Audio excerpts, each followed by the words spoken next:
this is introducing the Cooperite project in Nevada. I used to run a company in Nevada called Northern Empire, and I've got experience with success in Nevada. Forward-looking statements.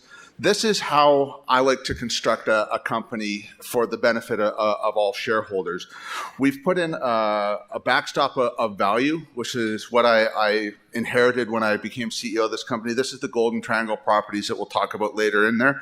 These are past producers, but a high-grade silver resource.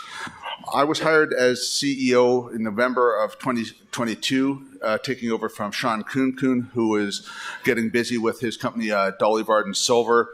And the board wanted to make a pivot into something different. They wanted to do year-round exploration.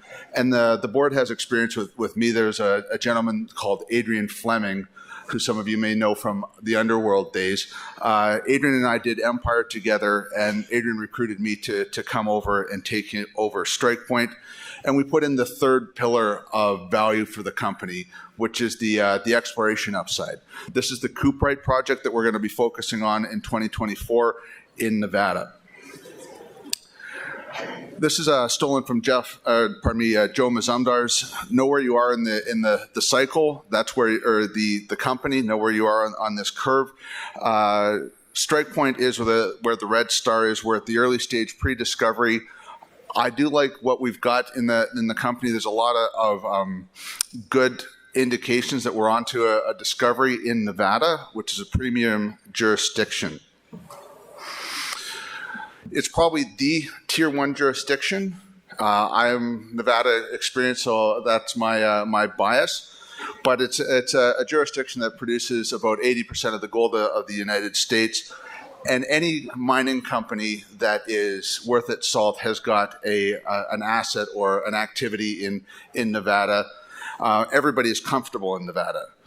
This time last year, I did a deal with Origin Royalties. And Origin and I have a history together.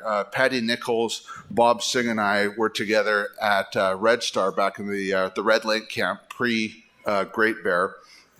But that's where we all got to know each other. Patty and I had a conversation about their discovery and my transaction down in the Beatty district. We sold the Northern Empire to Coeur Mining. We took a sub $10 million market cap, a 15-cent stock to $1.64 a share. We did it in 16 months, went out at the all-time high. It's a good win for shareholders. We did the right thing, in my opinion. People have given me grief because Coeur subsequently sold that asset to Anglo Gold for $200 million. And people ask me why I didn't stick around for the $200 million win. The reason was for that is it was 4 years later, and the dilution that I would have suffered probably would have decreased shareholder value, the cost per share or the value per share. And so it was time for us to get out. And we made a decision as the board members to get out while the time was right and crystallize that win for shareholders.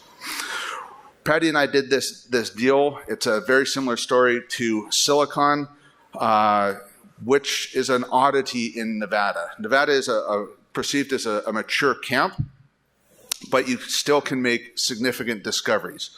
What happened at the Silicon discovery is the U.S. government did a staking moratorium on both Cooperite and Silicon to establish a rail line into Yucca Mountain, the proposed nuclear repository. That moratorium came off. Origin staked the Silicon project, vended it to Anglo Gold. They made the 4.2 million ounce discovery, which led to Anglo Gold consolidating the district, getting my old package and taking out a company called Corvus. Cooperite was also in that staking moratorium. It was very obvious. I drove past the site a dozen thousand times, whatever the number is, and it was something that we could never get at. Origin made the move while I was doing Northern Empire. They staked the ground once it came available for staking. But my history with Patty and my success in Nevada led Patty to be confident to do a deal with me. It was a $450,000 share transaction. Origin is a prospect generator royalty company, and they retained a 3% NSR, one point that we can buy for $2.5 million. But Cooperite represents a low-cost, high-impact entry point into Nevada. It's a Walker Lane story. Walker Lane is historically been underexplored.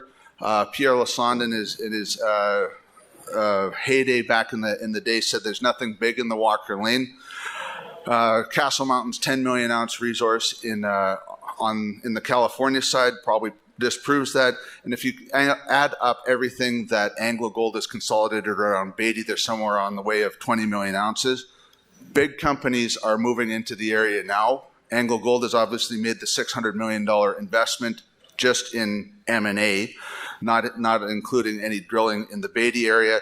And to the north of us, Centerra spent up to $230 million to acquire the Gemfield project from Waterton. It's about 3 hours outside of Las Vegas, very easy to get to. Anybody wants to come for a site visit, we can be there tomorrow.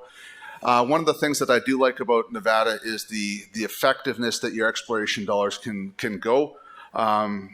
If you come by the booth, I'll tell you a story about the cost of a can of Coke delivered to site in the high Arctic versus the cost of Coke in Nevada. But it's about $5 to get a can of Coke into a camp in the high Arctic versus 23 cents that you can buy it in Costco in Las Vegas. Geology section, I got about 3 minutes left here. What attracted us to the Cuprite project was how similar it looked to Silicon. We're dealing with a series of calderas within the Walker Lane. What you're seeing is a series of step-down structures. Hopefully this works. So this is the discovery hole.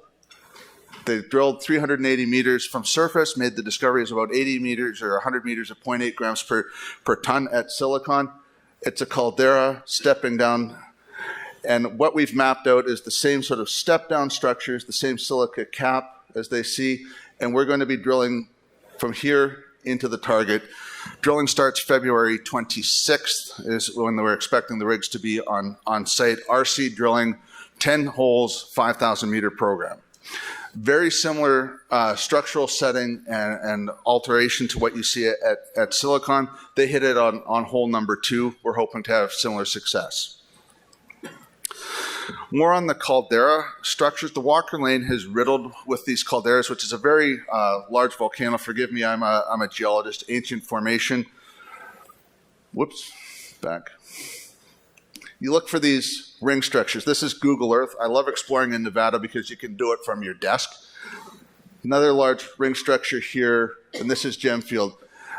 You look on the edges of these structures, there's white hills, the alteration, the steam-heated alteration of what you see, and we were able to stake this and expand it up. We were a first mover. We were able to expand what we got from origin from about 20 square kilometers to 44 square kilometers. And so we've got room to move and make the deposit bigger. Did a lot of the early stage boot work in 2023, the cheap stuff that needs to get you from drill concept to drill target. And that's very important for us. We needed to do the work to make sure that we understood what we were getting ourselves into. It was soil sampling, geophysics, and geological mapping. The geophysics identified the ring structure. It's about a 6 kilometer long structural corridor that we're looking at here. Soil sampling, that's this blob here. We got up to 7.4 grams per ton mercury in soils. Like Silicon, you can't get a gold anomaly at surface. You're too high up in the system. You're looking just at the silica cap of an epithermal system. Detailed geological mapping identified cross structures. For the geologists in the room, as we all know, a little bit of structure is good for permeability to push mineralizing fluids through. A little bit more is better. And so we are now doing a north-south IP line, which is ongoing right now, to identify, we hope that there's going to be some nice high-grade chutes in these cross structures where the north-southers and the east-westers intersect, and we'll be vectoring for that in our drilling. I'm just at the edge of my time. We do retain the Golden Triangle properties that I inherited as a backstop of value. They are near Morgan's properties in the Golden Triangle and the Dolly Varden properties. A high-grade historic resource, you do the math on that, it's about a 700 gram per ton historic resource in the Golden Triangle. It's steep, it's deep. The exploration concept is to connect these two mines, but you do have to drill through that glacier, so it is tough to do. We don't have a spend on these properties till 2030, so the decision was made to pivot into Nevada. Skip that. Key management, this is what I look like when I don't have a beard. Sean Kuhn, we talked about. He's the CEO of Dolly Varden Silver. He got elevated to the role of executive chairman when I took over.